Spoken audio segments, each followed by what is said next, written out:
আর ওরা কি সূত্র ধরে আমার শোনা চালু করে মারি ফেললি, এই নিয়ে আমি মনে বুঝতে পারতেছি না।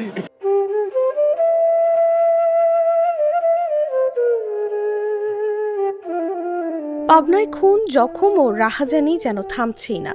গত 2 মাসে জেলায় 9টি হত্যাকাণ্ডের ঘটনা ঘটেছে। এর মধ্যে নভেম্বরে ঘটে 6টি, অক্টোবরে 2টি এবং ডিসেম্বরের শুরুতে একটি হত্যাকাণ্ডের ঘটনা ঘটে। রাজনৈতিক কর্মীদের নিয়ন্ত্রণ করা নেতা নাই, 1 নম্বর। আরেক নম্বর সমস্যা হচ্ছে কৃষক গ্যাং গড়ে উঠেছে পাবনাতে, এবং পাবনা মানুষ এদের কাছে জিম্মি হয়ে গেছে, এবং আইনশৃঙ্খলা বাহিনী এটা কোনো তৎপরতা দেখা যাচ্ছে না ওইভাবে। তা আমরা পাবনাবাসী এখন আমাদের এই মাস্তান এই হচ্ছে খুনিদের কাছে আমরা জিম্মি হয়ে যাচ্ছি। এমন অবস্থা হয়ে গেছে মানুষ অনেক সময় এখন সন্ধ্যা পর বাড়িতে বেরোতে ভয় পায়। তবে হত্যাকাণ্ডের এই প্রবাহকে স্বাভাবিক দাবি করেছে পুলিশ। সাধারণত পাবনা জেলার আগের স্ট্যাটিস্টিক্সে দেখা যায় প্রতি মাসে 4 থেকে 5টি মামলা হয়। সেক্ষেত্রে এটা দিয়ে খুবই সহজ অনুমেয় যে এটা আসলে খুবই স্বাভাবিক প্রক্রিয়া, খুবই স্বাভাবিক একটা বিষয়, এটা আতঙ্ক হওয়ার কোনো বিষয় নেই। সরকারি শহীদ বুলবুল কলেজ থেকে এইচএসসি শেষ করে বিশ্ববিদ্যালয়ে ভর্তি পরীক্ষার জন্য অপেক্ষায় ছিলেন। তিনি এক কন্যা সন্তানের বাবা। ঘটনার দিন রাতে মাহফিলের মেলায় মেয়ের জন্য জিলাপি কিনতে যান শিমুল হোসেন। এ সময় ও এলাকার সর্দারপাড়া ও সাভার মার্কেট এলাকার 2 গ্রুপের মধ্যকার গণ্ডগোল থামাতে গেলে ছুরিকাঘাতের ঘটনা ঘটে। এতে শিমুল সহ 3 জন আহত হন। পরে মারা যান শিমুল। ঘটনার পর 3 জনকে আটক করে পুলিশ। আসলে গত কয়েকদিন ধরে পাবনায় 3টি হত্যাকাণ্ডের ঘটনা ঘটেছে, এবং এতে করে সাধারণ মানুষজন খুবই আতঙ্কিত, উদ্বেগে বসবাস করছে। আমরা নিজেরাও উদ্বিগ্ন, কারণ ল অ্যান্ড অর্ডার যেভাবে থাকা উচিত সেটা নাই।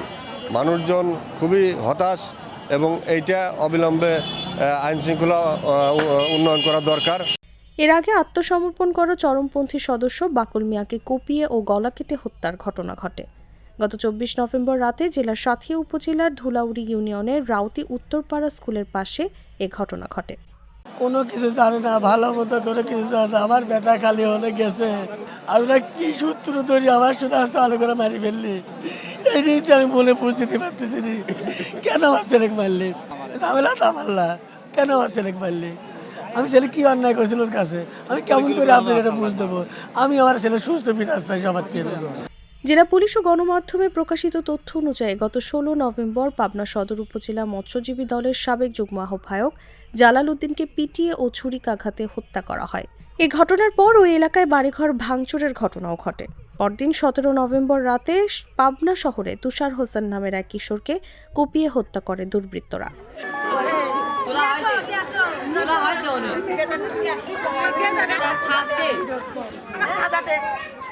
এসব হত্যাকাণ্ডের ঘটনায় জেলার থানাগুলোতে মোট 7টি মামলা হয়েছে। এখন পর্যন্ত গ্রেফতার হয়েছেন 20 জন। হত্যাকাণ্ডের পাশাপাশি জেলায় ব্যাপক হারে বেড়েছে চাঁদাবাজি, ছিনতাই, সংঘর্ষ, ভাঙচুর, লুটপাট ও অপহরণ সহ নানা অপরাধ। কিশোর গ্যাংয়ের দৌরাত্ম্যও বেড়েছে।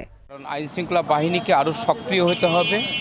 আমরা লক্ষ্য করছি অপরাধ বেড়ে গেছে, মানবাধিকার লঙ্ঘনের ঘটনাগুলো বেড়ে গেছে, রাজনৈতিক দুর্বৃত্তায়ন বেড়ে গেছে। এই জায়গা থেকে সাধারণ মানুষকে নিষ্কৃতি দিতে পারে একমাত্র আইন শৃঙ্খলা বাহিনী।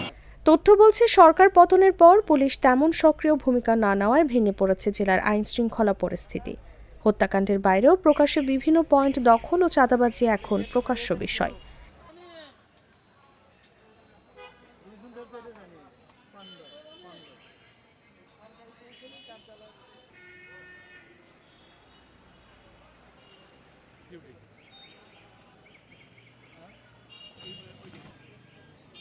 এ বিষয়ে পাবনার অতিরিক্ত পুলিশ সুপার রেজিনুর রহমান বলেন, অক্টোবর থেকে এ পর্যন্ত 7টি হত্যা মামলা হয়েছে। এসব মামলায় 60 জনকে আসামি করা হয়েছে। গ্রেফতার হয়েছেন 20 জন। প্রত্যেকটি ঘটনার রহস্য উদ্ঘাটন করা হয়েছে। আইন শৃঙ্খলা পরিস্থিতি স্বাভাবিক রয়েছে দাবি করে তিনি জানান, পাবনায় অপরাধের ইতিহাসে মাসে 4 থেকে 5টি মামলা রয়েছে। এখনও সেই প্রবাহই রয়েছে। পরপর কয়েকটি হত্যাকাণ্ডের ঘটনা ঘটায় অনেকেই এতে উদ্বেগ প্রকাশ করলেও প্রকৃত অর্থে তেমন উদ্বেগের কিছু নেই। পুলিশ শৃঙ্খলা ও নিরাপত্তা রক্ষার্থে নিরলস কাজ করছে।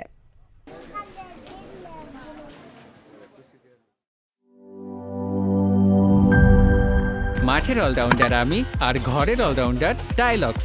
টাইলক্স টয়লেট ক্লিনার, ক্লিন মানেই টাইলক্স।